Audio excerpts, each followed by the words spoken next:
which we are excited about. So I'm going to go ahead and turn it over to Amanda. Thank you all for being here tonight. Yeah, thanks, Julie. I'm really happy to be here. So, as Julie mentioned, I'm Amanda McCarthy. I am a sports dietitian, and I'm also the program manager for sports nutrition at Children's Hospital Colorado's Sports Medicine Center. My role is really taking care of young athletes, teaching them how to fuel themselves well for normal growth and development, as well as I like to tell my athletes I have some competitive spirit in myself as well, which is why I became a sports dietitian. So not only am I trying to direct them for fueling for normal growth and development and health long term, but I also like to throw in some pieces that are going to help them competitively as well. So we're specifically going to talk about sports nutrition in the teen athlete tonight. I'm going to cover a lot of ground, but I'm hoping this can be quite informational for you guys. And then, as Julie mentioned, we'll have the Q&A at the end. I'm happy to answer any questions. So where I like to start with my presentations is just my general philosophy on sports nutrition for the young athlete. Oftentimes I see that athletes, families, coaches want to kind of jump to the top of this pyramid and say, what's going to make me faster? What supplement can I take that's going to make me a better athlete, make me healthier? When in reality, what we need to be addressing is that bottom part of the pyramid first and then building up from there. So we're going to talk a lot about the bottom part of this pyramid tonight. And then at the end, I'm going to touch a little bit on that top piece of the pyramid. But basically, to build a solid foundation in nutrition for young athletes, we need to be focused on, are they meeting their energy needs and their macronutrient needs? Macronutrients are protein, carbs, and fat. Are we timing their nutrition appropriately? And are we meeting micronutrient needs like their vitamins and minerals? And then at the top of that pyramid, I have ergogenic aids, which is essentially food-based components that have been shown to have a performance benefit, or supplements that have been shown to have a performance benefit. Now, when we look at the habits of young athletes, it's pretty much in line with other teenagers that we see. They're not drastically different. An athlete's not drastically different than a non-athletic teenager. So when we look at these habits, inconsistent breakfast is very common, or missing breakfast completely, poor hydration, poorly timed snacking or no snacking, low fruit and vegetable intake, inadequate calcium and vitamin D supplementation, and then just generally like not getting enough food over the course of the day is really common. I've put little boxes next to these so you can see kind of how those relate to the pyramid. But basically, if we have a standard, let's call it a standard teen athlete that is missing out on these pieces, we can make up a lot of ground, not only in their health, but also in their performance, just by addressing these pieces of the puzzle. And I'm going to really talk in more depth on each of these tonight.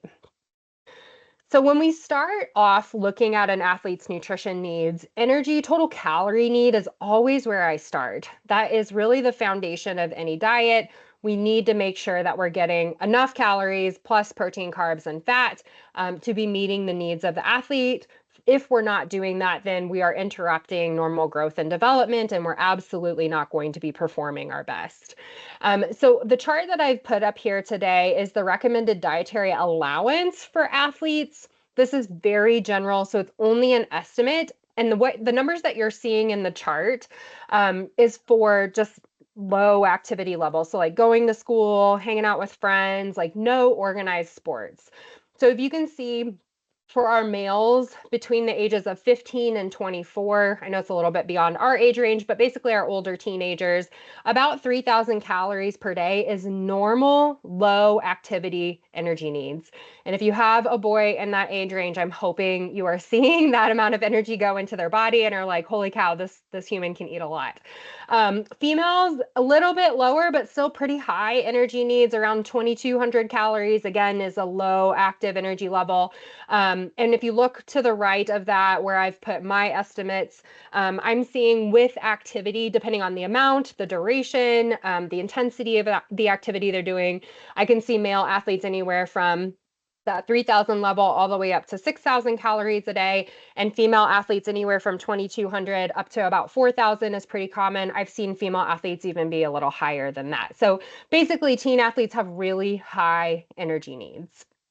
Now, the breakdown of that energy needs, I like to think of it in three buckets. So we have our resting metabolic rate, which is in green. Resting metabolic rate is essentially the amount of energy we need for normal organ function. So this includes things like just normal brain function, breathing, heart rate, blood pressure management, muscle tone, body temperature, which takes an exorbitant amount of energy. All of that adds up to be about 60 to 70% of our total energy expenditure for the day as an athlete. Now, on top of that, in that dark gray box, you see just kind of like normal daily activities that someone might be doing, walking to the bathroom, getting out of bed, going and sitting on the couch, walking to school, all of those things. And then our sport category is that light gray. So that's going to vary just depending on the type of sport that someone's doing and again, the amount. But generally around 25% of total energy expenditure is coming from sport. And sometimes people are surprised to see that most of that energy expenditure is still coming from resting metabolic rate, but maybe not now that you've seen the numbers ahead of time. So going into individual macronutrients. So our macronutrients are the ones that provide us with energy. We're going to touch on these briefly, and I'm just going to expand into more of the athlete space on these. Probably all of you are aware of protein. You're probably aware that it's a building block for muscle tissue. It also helps with building basically any component of our body. So soft tissues, bone is going to be included in that, and enzymes are all built by protein. High protein foods, I have a list of those here. The ones on that first column, the fish, meat, poultry, tofu, those are your more protein dense items. So they just have more protein per volume. Whereas things like whole grains, fortified cereals, nuts, and seeds, those absolutely have protein in them and they're great foods to add in. They're just a little less dense. So if I have an athlete that does need more protein, potentially, we might be looking at more of those denser options to increase their protein intake. When we look at total protein needs, you can see that I've broken down the size of different athletes and approximately how much protein they're needing on a daily basis. And so that is a total for a day, not per meal. And then those portion sizes I gave you, like the palm of the hand, the fist for vegetarian protein options, those add up to about 20 grams of protein. So if you think about what size your athlete is, I'm going to use 140-pound athlete in future examples, but we'll take that 120-pound athlete. On the low end, that is still enough protein for normal muscle development, strength development, bone growth. Like that is plenty of protein for them. The reason I have a higher range is that they're eating so much energy. They need so much energy. It can almost be hard to keep protein that low. So having 100-ish grams of protein a day for an athlete that size is really normal. And if they're eating a varied diet and meeting their energy needs, that's generally pretty easy for them to meet. Protein choices per meal, I'm not going to go in depth here, but these are just some suggestions on where we could get protein at each meal. And I think this is one of the areas where I do see athletes struggling is if we're skipping breakfast, if lunch is ramen and that's it, right? Or mac and cheese, although mac and cheese could have some good protein in it. If we're not getting a dense protein choice or we're skipping meals, that's where we can see that protein is not going to be spread throughout the day, which is going to be more ideal for recovery, muscle building, bone building. Now, in childhood and adolescent, these are what we call positive nitrogen states for us as humans. Pregnancy is another positive nitrogen state. It's basically an anabolic state of our lifespan where we're building tissues, right? That makes sense. They're growing, they're gaining muscle mass, we're building things. So you can see in peak growth that males are putting down a lot higher lean mass accrual than females, but females are still accruing quite a bit of lean mass. And that's why we're targeting that slightly higher protein amount. So you've probably heard the recommended dietary allowance for protein for the average adult is 0.8 grams per kilogram. In young athletes, it's 1.5 grams per kilo. So it's significantly higher, but again, their energy needs are also significantly higher. So it's relatively easy to eat or to meet and eat. The athletes that I will often see, again, that are missing meals, I'll see are a little bit lower on protein needs. Sometimes my vegan athletes that don't have a very varied diet or vegetarian athletes with low variability, their protein intake might be low. But generally, my athletes are doing a pretty good job on protein overall.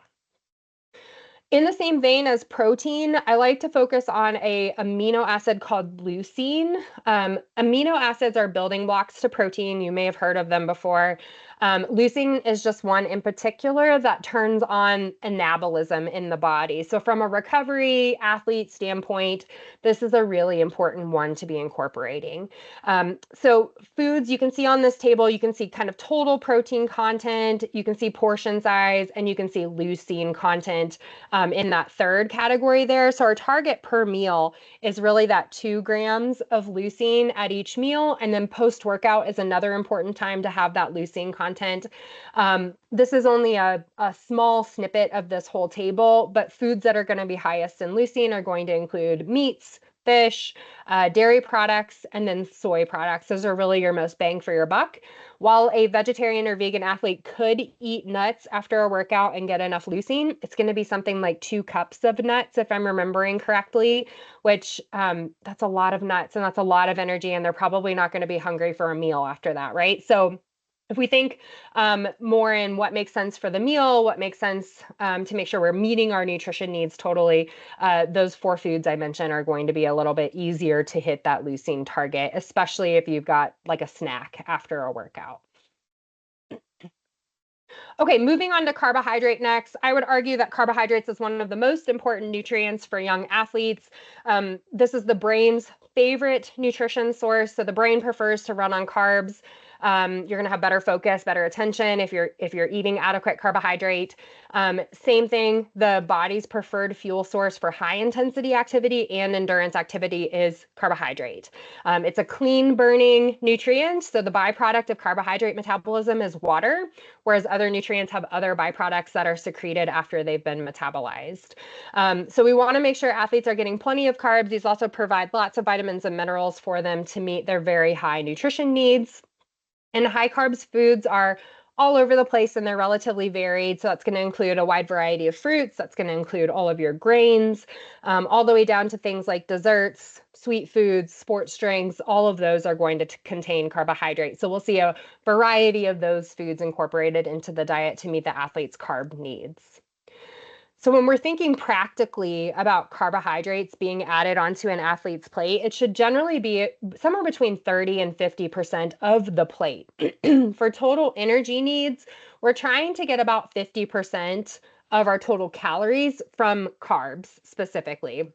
That's what's been shown to have best performance and best meet the nutrition needs of the young athlete. Carbohydrate before a workout is ideal so that we can top off energy stores. We typically see perceived exertion being lower during exercise. There's also some research that's pointing to that's helpful for bone health as well, having some carbs pre-workout. And then post-workout, we're going to work on that combination of both carbohydrate and protein after the exercise. So that protein that we just talked about is going to help with muscle recovery, bone recovery, more that tissue building, whereas carbohydrates are going to help with restoring glycogen stores, which is the storage form of carbohydrate in the body. It's also going to help with anaerobic glucose storage, so restoring that glucose that's available for a 2-second all-out effort. So if someone's doing like a hard weightlifting effort or sprinting 100 meters, building those stores is important so that we can see that performance improvement over time. One note that I like to put on all my presentations is that things like cauliflower rice and zucchini noodles are really not good substitutes for athletes. These are great vegetable sources. I love when my athletes want to eat zucchini and cauliflower, but if they're using that in replacement of regular rice or regular pasta noodles, rice noodles, chickpea noodles, they're just significantly lowering their carbohydrate intake, and the amount of volume they would need to eat to meet their carbohydrate needs would be really, really high and probably beyond what their appetite would allow them to eat. Not to mention if they ate that volume of cauliflower rice, it's probably going to be a whole head of cauliflower. And so there's going to be some digestive distress that's going to come up with that as well.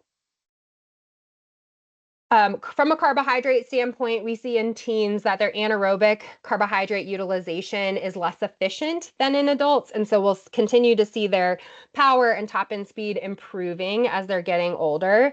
Endurance utilization of carbohydrate is pretty similar to that as an adult. And in obese versus non-obese youth, it's pretty similar again to adults as well. When we're exercising less than an hour, carbohydrates not really necessary unless we're going out for a really early morning workout and we haven't eaten anything pre-workout. So having something to eat before that workout is ideal. I do have some swimmers and some runners who are getting up and going at 5 or 6 a.m. And so they're not always that interested in getting up early enough to eat something, which totally makes sense to me. But in that case, having some fuel on their actual workout is going to be helpful. Number one, to reduce perceived exertion. Number two, to again, make sure we're meeting that energy need during that workout somewhat, and then we can refuel after that workout. And then that last point just talked about kind of carbohydrate metabolism in young boys. It's pretty similar to what we're seeing in adults. We don't have the data on young girls, unfortunately. So total amount of carbohydrates that are needed, I just like to emphasize this point because I feel like it's a lot more than what people expect. So before an event, typically we're targeting about 1 to 4 grams per kilo, but about 1 to 4 hours prior to that exercise. So for a 140-pound individual who's getting ready to compete, that's going to be somewhere on the minimum side of 60 grams of carbohydrate and on the high side 120 grams of carbohydrate. I know I'm using a lot of gram numbers, so to put that in like practical standpoint, a slice of bread, regular bread, not altered in any way, is about 20 grams of carbohydrate. So that individual that I just mentioned is going to need anywhere from 3 slices of bread to 6 slices of bread, if we're just putting it in very practical terms. Now, I don't necessarily expect an athlete to eat half a loaf of bread in one sitting before their event. So we would be mixing it up with maybe oatmeal or granola or cereal or fruit, right? So there would be a combination of different foods that are contributing to that carbohydrate. For daily recovery and just, again, meeting energy needs overall, carbohydrate needs are high. So for that same sized athlete, 140-ish pounds, if they're doing around 1 hour of exercise, most days of the week, 4 to 5 days a week, their carbohydrate needs are around 300 grams for the day. And that is normal and appropriate for a teen athlete. If they're doing higher levels of training and expending more energy, so let's say closer to 2 hours of exercise most days, we're talking probably closer to the 500-gram carbohydrate mark at that point. And then during sport, again, when we are getting beyond that 1 hour mark, we would want to make sure that we're adding in sports drink that has carbohydrate and also salt in it. And then when we have more extended periods of exercise, we're generally targeting about 30 to 60 grams of carbohydrate per hour. Okay, for fat is our last macronutrient. Fat aids in a lot of different metabolic processes, including regulating body temperature, hormone production, vitamin absorption, and can help with reducing inflammation. Foods with fat are listed there on the side with the oils and avocado. Those are foods that are mono and polyunsaturated fats, so they're typically liquid at room temperature, aside from the nuts and avocado. And the ones that are more solid at room temperature are considered saturated fats, and that's the other column that you're seeing. Athletes need a mixture of all of these, and so there's none of these that we should be completely avoiding, but there is research that shows getting more of the ones from the oil, seeds, avocado side that can help with lowering inflammation a little bit more. That can also help with heart disease risk factors. It helps with joint health. So overall, we try to focus a little bit more heavily on that side and then sprinkle in the favorite ones from the other side. Fat prescription needs are a little bit different than carbohydrates and protein. There's not necessarily a specific amount of fat that we're looking for on a daily basis. So generally we look at like 20 to 35-ish% of total energy needs for fat. I like to think of it as adding it as a complement to the meal. So if you're having a potato, you're putting butter or sour cream or cheese on it. If you're having a salad, you're putting dressing or cheese or nuts or a combination of all of those things on it, right? I would say generally teens are poor at getting in omega-3 fats, which is coming either from fish sources like mackerel, herring, tuna, and salmon. If you can eat those 2 times a week, that gives you your omega-3s for the week. I find most of my athletes don't meet that target. You can also get it from plant-based sources, which includes walnuts, chia seeds, and ground flaxseed. You do need to eat at least 2 tablespoons of those every single day in order to meet those omega-3 needs. But that's a really good fat for athletes to be incorporating for all of those reasons. But then it's also been shown to be protective with the brain. And so if your child is in a sport that is high risk for concussion, incorporating more of these foods and getting more omega-3s is really important for just brain health in general. So how do we structure this logically when we're actually looking at a plate and building a plate? How do we put all of this into practice? And so I think these are the best tools that can help both athletes and parents long term when we have more of that moderate training. And take this with a little grain of salt, because if I have a smaller athlete versus a larger athlete, I may start with a different plate just depending on their nutrition needs. But say we're exercising about 1 hour a day, this would be the plate I would generally choose for an athlete, with a third of their plate grains, a third of their plate from a colorful food, a quarter from protein, and then some fat added in on the side. And then as exercise goes up, as I mentioned, carbohydrate needs will go up. So now we have half of that plate from our grain portion, a quarter from protein, a quarter from our colorful foods. And you'll notice that fat portions also increase to help meet our increased energy demands. This is still assuming that the athlete is eating the same amount of snacks, because our goal is really to increase total energy intake. Now, I threw some sample slides in here, and my understanding is you guys are going to get the slides as well, so that you have some resources on what are good choices, pre-workout, post-workout, and such. So pre-workout snacks, again, we want to focus on more easy to digest carbohydrates. Granola, crackers, fruit, cereal, those are all really good options pre-workout. They're mostly carb. They're going to digest really fast. Things like crackers with cheese, yogurt, PB&J sandwiches, trail mix, those can also be really great choices. But I would say if you have a kiddo who their stomach just doesn't feel super great when they exercise, or they're just more prone to that GI distress, I would probably avoid those food items that just have a little bit higher protein and fat content. They just take a little bit longer to digest. On the post-workout side, again, we want that combination of protein and carbohydrates after the workout.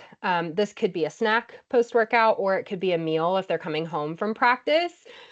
One thing I would say is if there's going to be a delay from the end of practice until a meal that's like 2 hours or 3 hours long, then I would still try to get that snack item in immediately after an exercise, within an hour, ideally. So that could be chocolate milk, a turkey sandwich, salmon with rice and veggies, some string cheese and fruit or crackers.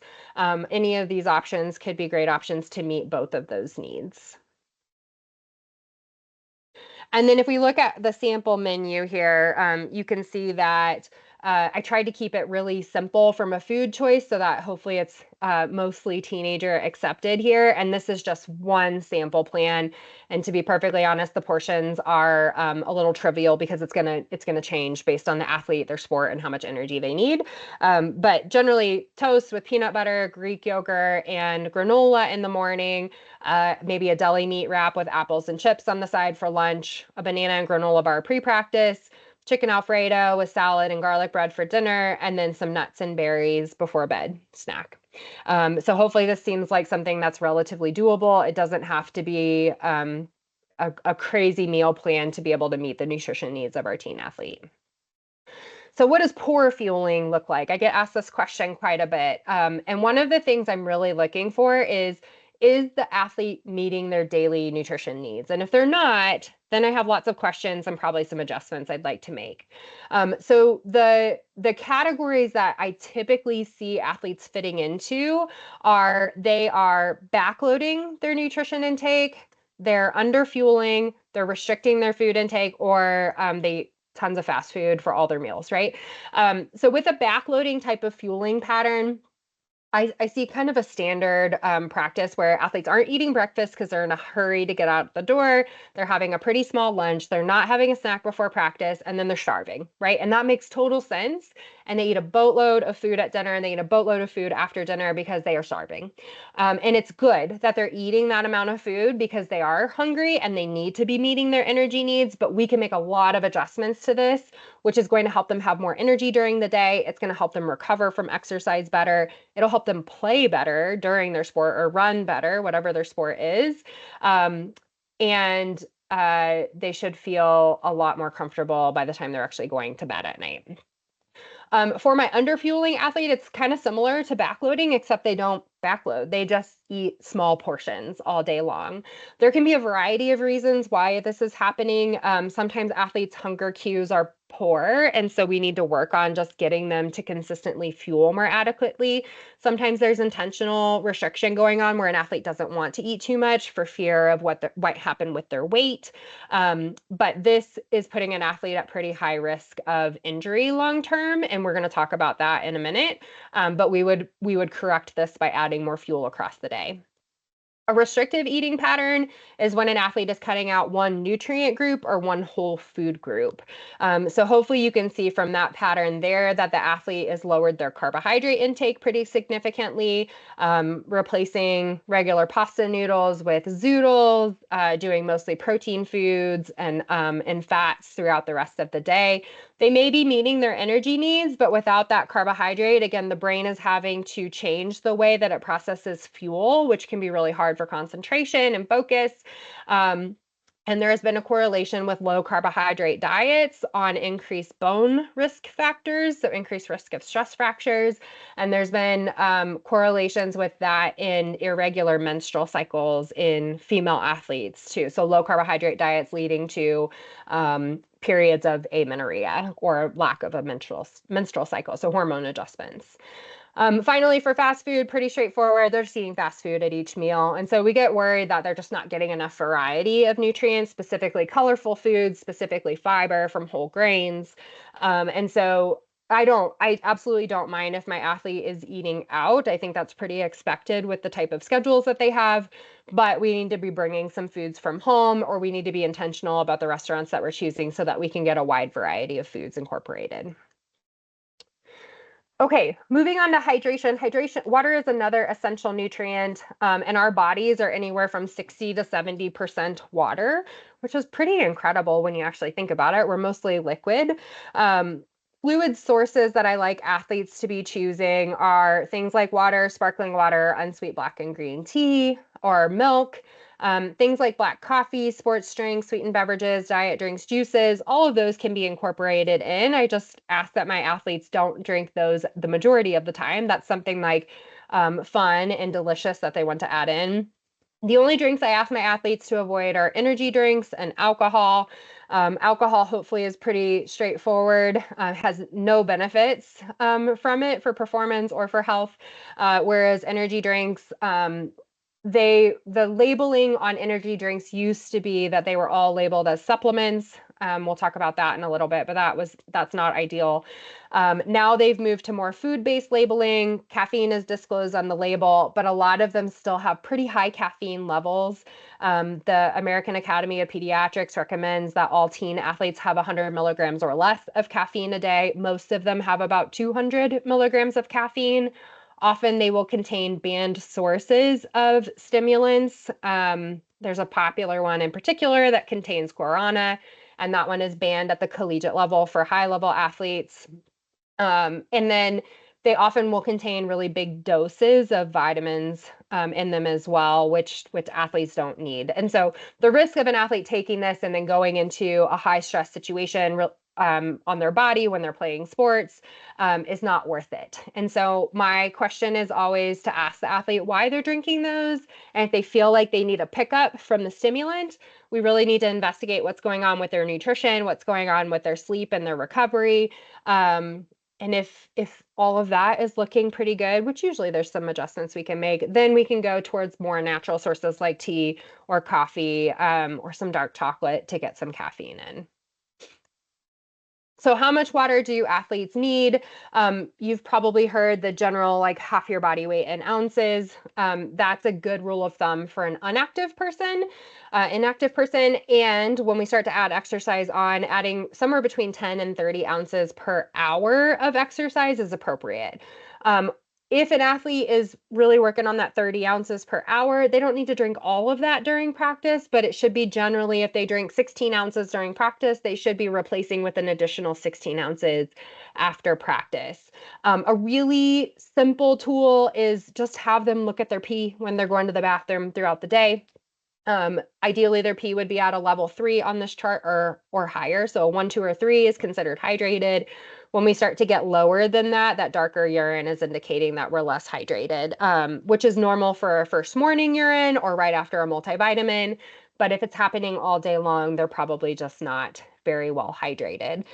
Sweat rates can be super high in athletes, especially larger athletes. So really tall guys, especially if they're wearing pads for football and they don't get normal evaporation. They can lose a whole lot of sweat, up to somewhere around 2 liters in an hour. So if you think about a 2-liter bottle, that's how much some athletes will lose in an hour sweating. That's a lot of fluid to replace. And if someone is not taking drink breaks and hydrating throughout practice, that will significantly impair their performance and then also can become dangerous if practice is long enough. So general hydration guidelines for our younger athletes, 9 to 12, about 4 to 8 ounces every 20 minutes. Our older athletes, again, around a liter, maybe a liter and a half for that hour of exercise.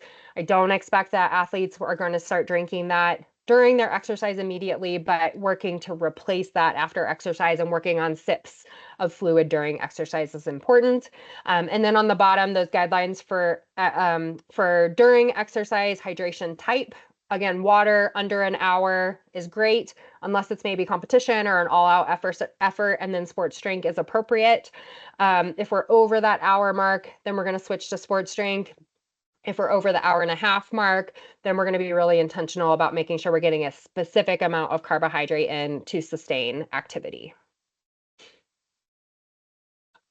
Okay, so we're going to switch gears and go into weight control in adolescent athletes and adequate fueling. So I'm first going to talk about weight control, and this comes up a lot in my office where athletes are worried that their weight is too high or that they need to bring weight down to help with performance or to help with a certain aesthetic if their sport is aesthetically based. And really in developing athletes, weight loss is not recommended. And so I'm not manipulating a diet to help an athlete lose weight. I will look at their overall nutrition and see where it is in terms of adequacy for all of those nutrients we just talked about. And if it appears that we're having larger portions at some time and lower portions at another time, we might make some changes to that, which is going to help them better produce muscle mass, better utilize their metabolism. It may not help them lose weight, but it will help with their performance. So I really try to talk about, let's change your nutrition to manipulate performance and manipulate health, as opposed to manipulating your weight, which is typically not very helpful for most people. We have a pretty high risk of low energy availability or not meeting calorie needs in very active populations. And hopefully that makes a lot of sense based on one of those first slides that I showed you. Bone loss risk is high if we're restricting calories, and disordered eating and eating disorder behavior goes up if we're restricting energy as well. And just in that same line, there's data that shows up to 81% of 10-year-olds are afraid of being fat. And those thoughts and beliefs about body image can start as young as 6. And so we want to make sure that we're really raising these determined, smart, strong individuals to feel comfortable and confident in their body image and comfortable and confident in their food choices so that they can maximize their performance and not worry about weight or an aesthetic. And that can be really hard in those aesthetically based sports, I understand as well. On the opposite end, I will also see athletes who desire to gain more weight. So they may be on the high end of the typical like weight BMI scales that we look at. They may want to gain more weight. That's not uncommon. One of the things that I will also educate families on is that we need adequate androgens available, so adequate testosterone available if we're wanting to gain size. However, we can manipulate getting stronger by changing nutrition, training patterns, and sleep patterns. And so again, we want the athlete to stay within a healthy range for themselves. We want to help support their goals as much as possible, but we also need to let their body progress through puberty normally in order for them to be able to achieve those things. Any weight changes, again, ideally would take place in the off season and only when age appropriate, and having a discussion with your medical provider. A sports MD, I think, would be a really great choice. And then if you have a dietitian, they can also contribute to that conversation. So what we get worried about with weight manipulation is a condition called relative energy deficiency in sport. It's shortened to REDS. And basically when an athlete is taking in too little calories, we start to see adjustments in the physiology of the body to accommodate the lower energy intake. And so how I describe it to my athletes is that we continue to exercise, so we're expending energy there. We continue to wake up and move about through our day, so we continue to expend energy there. So where the energy gets taken away from is that RMR, the resting metabolic rate, and normal organ function. So we can often see adaptations like lowering hormone levels, where some female athletes may lose or have inconsistent periods. We see bone metabolism declining. And in teen athletes, bone metabolism is the highest rate it's going to be in their entire lives. So we don't want to see that slow down. We want to keep that going very quickly. We can see thyroid hormone declining and just overall metabolism decreasing. We can see red blood cell production decreased. And so it can have some really, really big effects on the physiology of the body if we're not getting enough calories. The sport prevalence of REDS, as you might imagine, sports that are focused on aesthetics, sports that are focused on a power to weight ratio, so more of your endurance-based sports, and sports that are anti-gravitational, so think of climbing and gymnastics. Those tend to be the highest risk sports, but I have worked with athletes at, again, all levels in a wide variety of sports, and I've seen underfueling in every single sport, even things like football, where I think a lot of people don't necessarily suspect that an athlete would be underfueling. So the overall prevalence of low energy availability is 22 to 58% in all sports. For your athletes, these are the performance changes that they're going to experience. They're going to see a decrease in endurance. They're going to see a decrease in concentration. They're going to see a decrease in power, a decrease in speed. All of those things are declined. And for any athlete, they're generally not very excited to see a decrease in anything performance related. Often these athletes will present as they've increased their training and they haven't increased their fueling. And so paying attention if your athlete is going from not doing anything to doing a lot, their food intake should also be increasing. So that can be a red flag if it's not. Continued exercise through injury or overtraining with an injury. Loss of menstruation is a big red flag. A preoccupation with food or highly restrictive diets. Continued training with decreasing performance. So maybe you don't necessarily notice anything, but they're still working really hard and they're just getting slower and slower, or they're having a hard time keeping up in practices. And an emphasis on a certain aesthetic or look that one must have with their sport. Functional hypothalamic amenorrhea is the technical term for a loss of menstruation related to not getting enough calories. We have a good amount of data on this. This is called the athlete triad. This is clearly, since it's related to periods, related to female athletes. Male athletes also experience it. We just have lower data on them since we don't see the menstrual cycle happening like we do in women. But when we have normal energy intake, we see normal estrogen levels and we see normal bone health. All three of those things are related. So if calorie intake goes down, we see a slowing of the bone growth factors. If estrogen is too low and we're not able to build the lining of the uterus, we see that directly correlated in women who have gone through menopause. When estrogen drops, bone health starts to drop pretty rapidly. We see the same thing in teen athletes if they stop having periods at a time in their life where they're supposed to be having very rapid bone growth. And again, in boys, what we're seeing is more related to testosterone. So we'll see that testosterone level dropping. We still see that impact on bone health from the lack of energy intake as well. Relative energy deficiency does not just happen in teen athletes. It happens at all level of athletes. So Shawn Johnson, she went to the Olympics in 2008, won a gold medal. She was 12 at the time. She was taking in a 700-calorie diet, reports not having grains at that time. And she performed still at a very high level, but also reports the amount of dizziness that she had in a very scary sport where she's going upside down on a very small apparatus, and how long it took her to regain her healthy relationship with her body and her food. Misty Copeland is a dancer. She's a ballerina. She didn't even start her period until she was 19. What's considered normal is under the age of 15. She was reportedly asked to lose weight a lot and admittedly was binging after performances. And then Mary Kane is a distance runner. Most people heard about her. This was a while ago. Now it's 2018 that her story came out. She was a high-level high school runner, went professional right after high school, encouraged to lose weight, had a negative relationship with the coach, lost her period, and ended up with 5 fractures. So all of these ladies have struggled with energy deficiency in sport. The stories about males are fewer and further between, but they're starting to come out a little bit more. But I think it's helpful for athletes to hear, teen athletes especially, to see these stories that have happened and know that people at the highest levels are also struggling.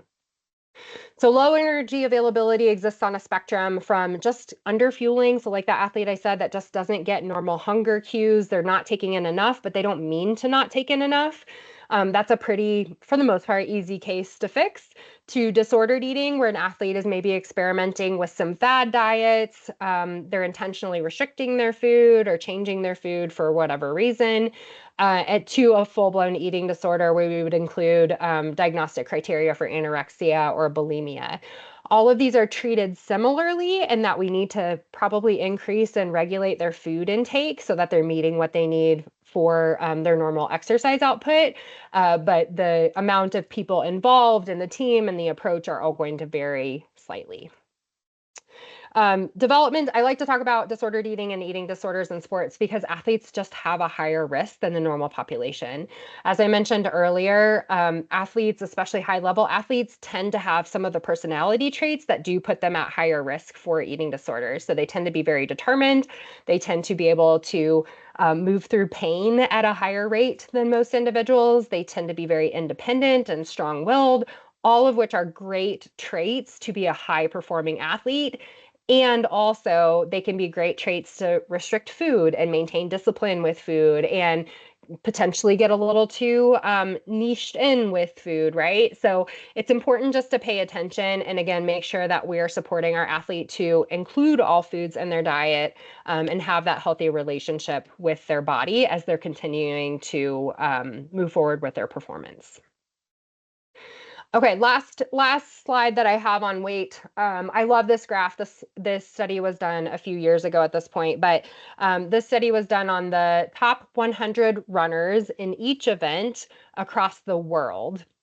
And they looked at what are the size of these athletes who are the fastest 100 people in the entire world. And I think it's really cool to see. We have the distance all the way up to the marathon, which is 26.2 miles, down to the 100 meter. So if you can see something like the marathon with the gold line, you can see maybe the mid-range there is around a BMI of 20, but the range is anywhere from like a 15 to, I don't know, 26, 27 total. So there's a huge range and these people are all very, very fast, right? And if we go down to the 100 meter, the range grows a little bit more and you can see the shift up in BMI, which makes sense to me because they need more powerful units on their body, right? So we have more muscle mass, we have more mitochondria available to ramp up the speed for a shorter period of time. That makes a lot of sense.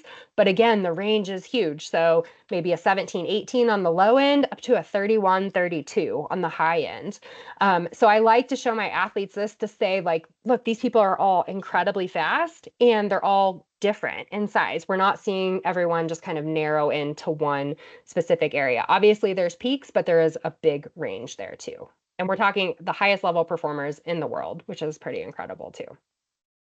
Okay, we're going to switch gears and go to micronutrients next for the teen athlete.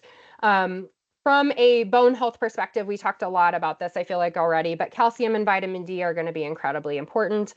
Calcium needs for teenagers are the highest that they'll ever be in their life. They need 1,300 milligrams of calcium per day, which is the equivalent of about 4 high calcium foods per day.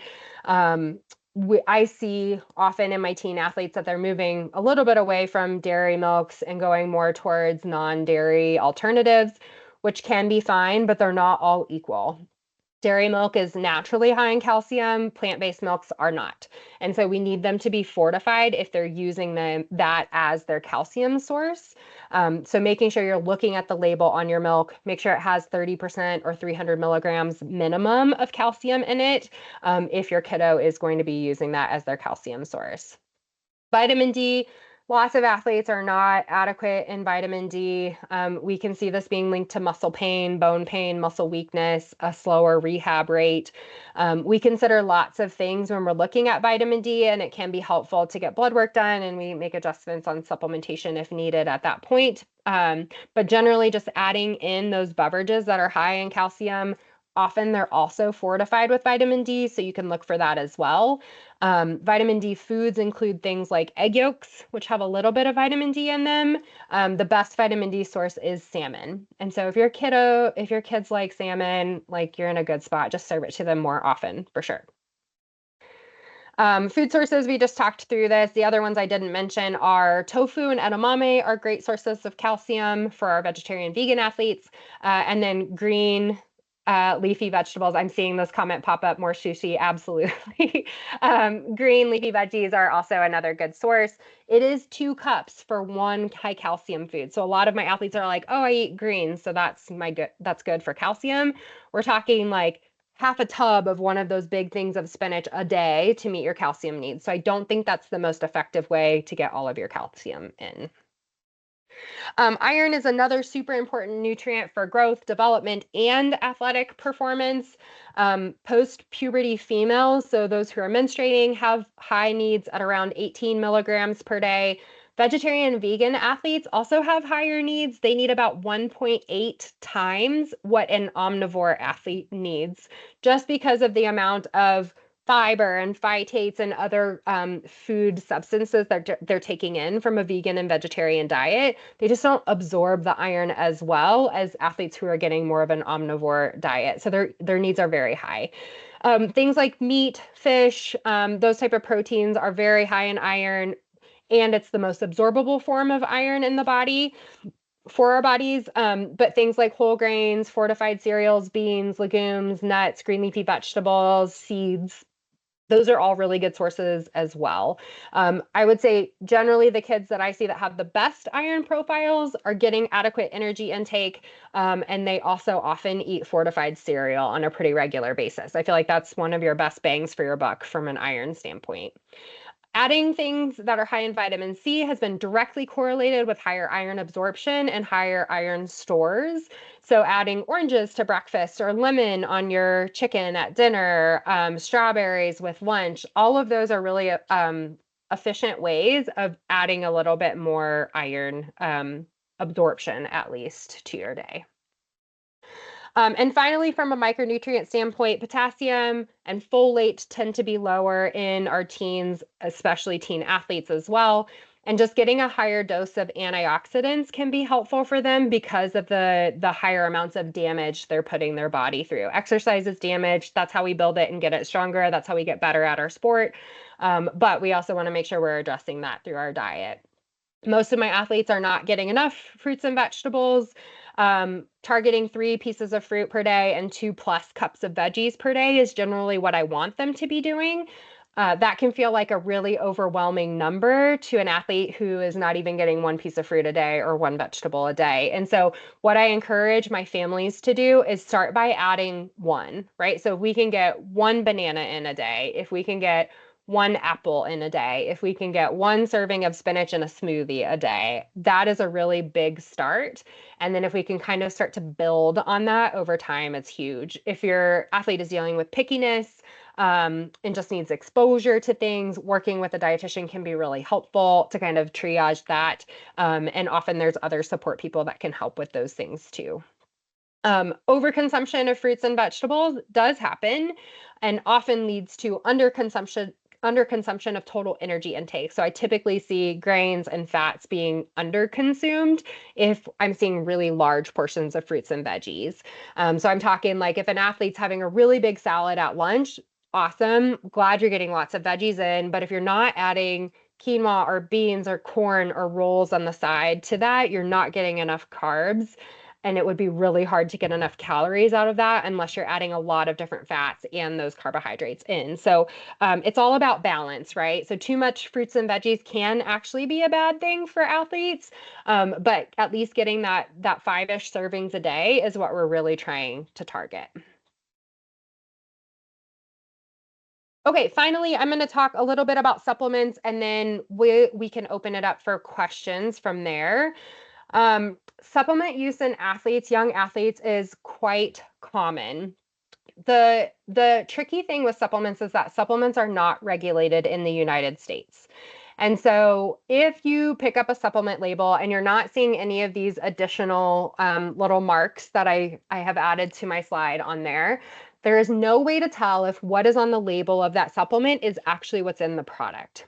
When independent research studies have been done on supplements, something of the tune of like 80% of supplements are outside of the 10% recommendation from what's on the label to what's actually in the product.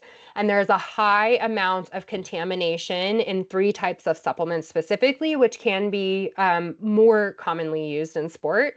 Weight loss supplements tend to be more highly contaminated. Often we're finding medication called sibutramine in it, which is a weight loss medication in a supplement, which may or may not be on the label.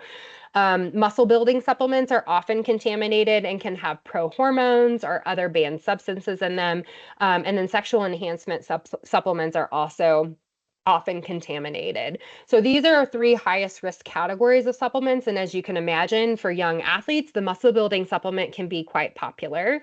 So we need to make sure that we're being safe if an athlete is taking supplements.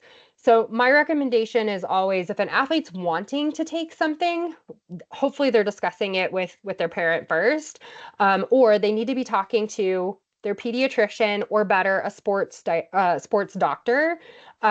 And if they can get a sports dietitian in conjunction with that, I think that can be really helpful because I find a lot of my sports MDs just haven't had the time to really dive into the world of sports supplements, which is a lot of my role as a sports dietitian. So what we can do to be safer with these things is look for third-party verification. So those labels that you're seeing, the USP, NSF, BSCG, and Informed Choice, those are third-party verification. So if you're at home, you have the luxury of grabbing your supplements from the cabinet and you can start checking out the label to see what's on there. But if you're seeing one of these labels on your supplement, it means it's been sent to a third party, verified that what's on the label is actually what's in the product. So that is one safety net, and that's really, really helpful. The second safety net is if it is verified, looking through and making sure there's no proprietary blends. That's often a way that ingredients are hidden on a label. Reading through the label and seeing, are there any banned ingredients on there? Are there pro-hormones? Are there NCAA banned ingredients on the label? And I think that's where a medical professional can help to kind of tease out those things. But this is a really good place to start. If your supplement doesn't have one of these labels, don't purchase it, to be perfectly honest. You just don't know that you're actually getting anything out of that product, and you don't know that you're not getting anything that you don't want in that product. The list that I have here are common supplements that I see from my teen athletes. The three that I circled, I think, can be really valuable as long as they have that third-party certification. A multivitamin is the first one. I think that can be a really nice kind of insurance for teen athletes who are very highly active and have very high nutrition needs. Carbohydrate supplements for more endurance athletes, I think those can be really useful and necessary in that type of sport. And then omega-3, if you have an athlete who's really picky about eating fish or struggling with the plant-based sources of omega-3s, that can be another one to add in. Although I will say there are contraindications for omega-3s. So if your child does have any health history, any type of medical conditions, if they're taking any medications, it is really important to make sure you're checking with their doctor first to make sure that is an appropriate supplement for you to add. So don't just take my word for it. Please make sure you're talking to their doctor or schedule, again, an appointment with the dietitian who kind of can help to navigate that. The other supplements on this list, the ones that have been researched well, excuse me, for performance specifically, include creatine, it includes caffeine, beta alanine, and sodium bicarbonate. Those have been researched mostly in adults, so I don't use them a lot in my teen population. And also because the amount of performance change we're seeing from those things is so small in comparison to what we can see from a total dietary change, that I really want my athletes to know that they can eat normal foods and still meet their nutrition needs and still crush their performances, right? We can absolutely do that. These other things can be a little icing on the cake. Food puns are my favorite, but they can help in those really highest tier athletes who are competing with like within tenths of seconds, right? That can make a difference. But we're really talking like that's the difference, right? Tenths of a second. And so overall, where we're going to see the most performance changes is going to be from these larger scale dietary changes.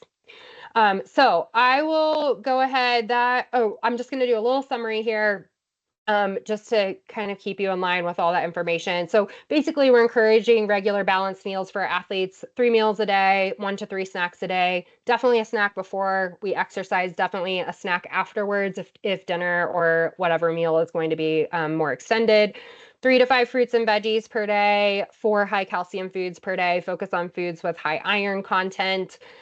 Supplements, make sure you've got third-party verification, and ideally you're consulting with a pediatrician, a sports doctor, and or a dietitian to make sure that you're safe in those choices that you're making. So thank you guys for having me. And Julie, I'll open it up for any questions that might be available. Thank you, Amanda. Yes, if you guys have questions, please post them in the Q&A section so that she can answer them for you all. That was great, Amanda. Thank you. Yeah.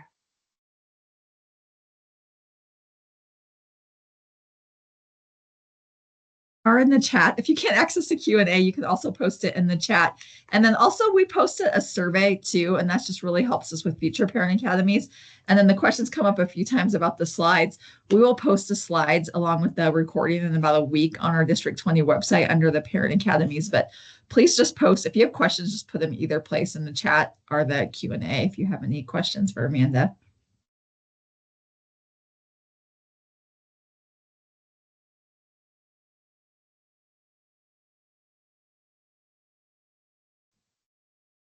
So we just have one that says thank you. You're welcome. Fantastic.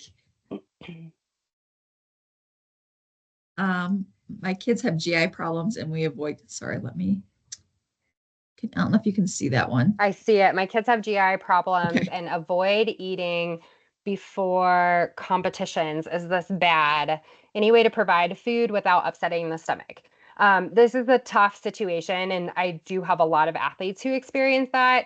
And I think it can be a combination of just the sensitivity within the kid. There could be other things that we need to address. And then pre-match, pre-race, pre-competition nerves can also play a role in that. It's not ideal for sure. I mean, we definitely get the most out of competitions when we're eating before them. So there can be a training effect that if we're eating a couple hours before and starting with something small like saltine crackers, right, we can start to train the gut to tolerate a little bit more. I would probably recommend, just because all of my kids with GI issues are different and tolerate different things, seeing a sports dietitian is helpful just because you can get specific recommendations. But we can train the gut.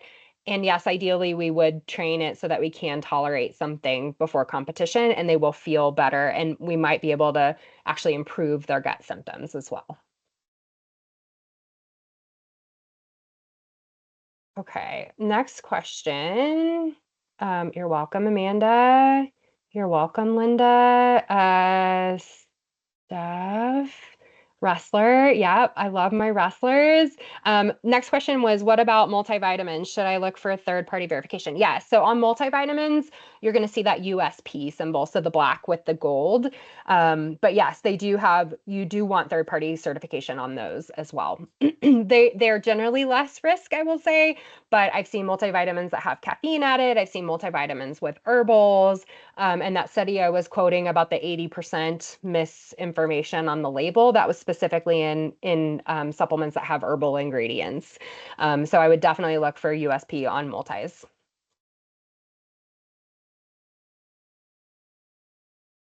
Dance teacher struggling with athletes avoiding eating. Are there some quick comments or conversations I can have with them to encourage proper fueling? Yes, we also do presentations for dancers and dance athletes as well. So if you need someone else to come out, a third party, to talk more about it, we can also set that up as well. But I think generally letting them know these risk factors that we've talked about, telling them what relative energy deficiency is, telling them how that's going to impact their bones long term. I focus on a lot of things, but when an athlete is loving their sport so much, the thought of them going out of their sport because they land on their foot and they break their foot or they break a bone in their leg because their bone health is poor because they've been restricting food, that's pretty scary to most athletes. And they're not out for a short period of time. It's generally anywhere from 6 to 12 weeks, depending on the degree of the injury. So letting them know that that's impacting their bone health now and potentially as they grow older as well. I think that can be really motivating. But then I think also like demonstrating like how do we do this? I assume you're not a dietitian, but like actually having someone who can say, okay, this is how we do this, expressing concern to parents if you're noticing it in individuals, so that they can get the help of a dietitian if there's more going on under the surface, as to why they're not eating. Dance is a tough sport with the aesthetics with it. Question on sleep. How much sleep to get and should they be eating before bed? That's such a great question. I think the general recommendation for sleep for teen athletes is around 9 hours per night, which is so if they're not getting that much, working towards getting closer to that amount. Should they be eating before bed is a tricky question. I think if it doesn't impact the athlete's sleep, I have no problem with them eating before bed. My question is if they're starving right before bed, they probably haven't eaten enough throughout the rest of the day. And so the goal would be, yes, on that day, eat before bed, like get adequate energy intake for the day. And let's also make an adjustment the next day so that we can get more fuel in at more productive times during the day. But eating right before bed, especially if their exercise is later in the day, that still acts as a refueling period. We have a heightened absorption response to food for about 4 hours, 4 to 6 hours after exercise. And so they're still getting that and absorbing it really well and incorporating into their tissues well. So don't be afraid that them eating that is going to waste. It's not going to waste, but we can probably time it a little bit more efficiently so they're not so starving right before bed. Stance on MCT, I think, oil and how to incorporate into an athlete's diet. MCT oil is, it stands for medium chain triglyceride, and it's typically found in coconut-based products. So like the coconut oil is a rage for more endurance type athletes. That specific fat can be absorbed directly through the stomach wall as opposed to going through what we call the portal system, through the small intestine. And so it's absorbed and it can be used as an energy source pretty immediately. So it's nice for endurance athletes because they can use that in conjunction with their carbohydrate intake and fatty acids floating around in their bloodstream too. I don't use it a lot with my teen athletes because most of them are not at that level of endurance athletics. Like they're not doing half marathons typically or marathons, and that's usually the distance where I'll start using it more. If an athlete wanted to incorporate in some coconut, like coconut flakes, coconut oil into like a curry dish or things of that nature, I support them adding it in that way, but I'm not using like a specific MCT oil as a supplement adding in. And then the question is thoughts on protein drinks and bars. So there can be a wide variety of these products. Some of them are classified as food. Some of them are going to be classified as a supplement. So I would first look at the label and see, does it have a nutrition facts label or does it have a supplement facts label? If it has a nutrition facts label, it's been labeled as a food. So again, what we see on the product should be what's in the product. If it's a supplement facts, we need to be looking for third-party verification. Generally, when I'm looking for protein drinks and protein bars, the place that I'm using those is for convenience, right? So we may be adding protein to a smoothie in the morning because the athlete is like running out the door, needs a source of protein in their smoothie, and maybe they don't like Greek yogurt or whatever the reason is, or protein bars for like a fast something in the middle of the day can be helpful. But adding it in, if the athlete's diet is already pretty varied and adequate in protein sources, I don't think it's necessary, but I think it can be a convenient option. And then the next question is, are there different nutrition recommendations for a child athlete with delayed growth that's not related to growth hormone deficiency? So this can be a byproduct of that relative energy deficiency in sport that I was talking about earlier. So we're just not providing enough calories in order to support normal growth in the athlete. And so that's generally what I'm looking for, as well as micronutrients that contribute to growth, low iron stores, those things of that nature, and adequate protein intake and just kind of adequacy of the diet. So I would say, yes, nutrition plays a role in that. And so if you haven't seen a dietitian, seeing someone who specializes either in sport for your athlete or in growth, like we have a gap clinic in at Children's Hospital, and they're really good at being able to determine where the deficiency is and what could be impacting that growth.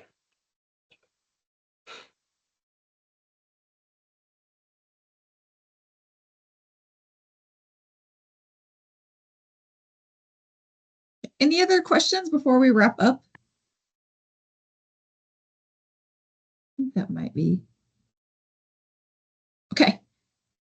So just once again, if you haven't completed the survey, please complete the survey. That really helps us with future ideas. And like I said at the beginning, Children's Hospital is phenomenal with us, with partnering with us and offering all of these parent academies. So thank you again, Amanda. We appreciate you so much doing this. This was fantastic. Yeah, thanks for having me. Best of luck to all of you guys out there feeding your kids. Thank you. Yeah, have a good day. Have a good night, everybody. Thanks, Thank you for Amanda. joining us.